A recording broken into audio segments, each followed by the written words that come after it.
Kažite mi zašto ste se vratili iz Kanade? Pa vidite, znate, Kanada je jedan vrlo interesantan, u kratkim rečenicama. To je najsavremeniji robovlasnički sistem koji funkcioniše. Kad imate posao, imate sve, kad nemate posao, nemate ništa. Nemate slobodu, nemate ništa, bez posla ne možete živjeti. Gazda je uvijek u pravu, pa čak i kad nije u pravu. I kad sam došao kući u posjetu poslije 5-6 godina, kad sam vidio u kakvom raju vi živite u odnosu na paklu u kojem sam se ja nalazio, normalno čekao sam da uštedim dovoljno para da mogu da se vratim. Kad ste se vratili sad? 80. godine sam se vratio. Onda je još Tito bio živ, onda je još Jugoslavija bila vrlo priznata zemlja, sve je kod nas cvetalo, onda je bio jedan ekonomski raj.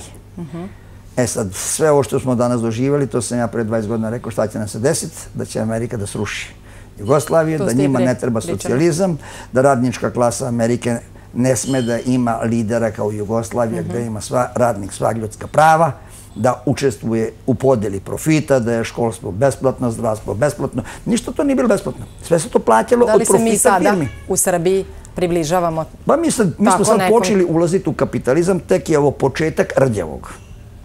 Najgore nas čeka za 10 godina, 15. Pa vidite sad, firme su sve prestale da rade. Sad su firme kupili ljudi koji pojma nemaju kako treba da vode firmu.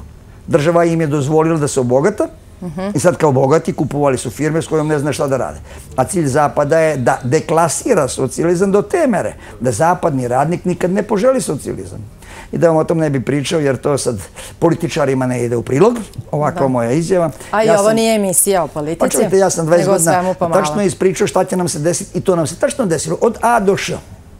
Firme su propale, ljudi su pokrali sve što je radnik radio. Prije smo mi kapitalistima uzeli male fabrikice da bi radnik imao šta da jede i ide da radi.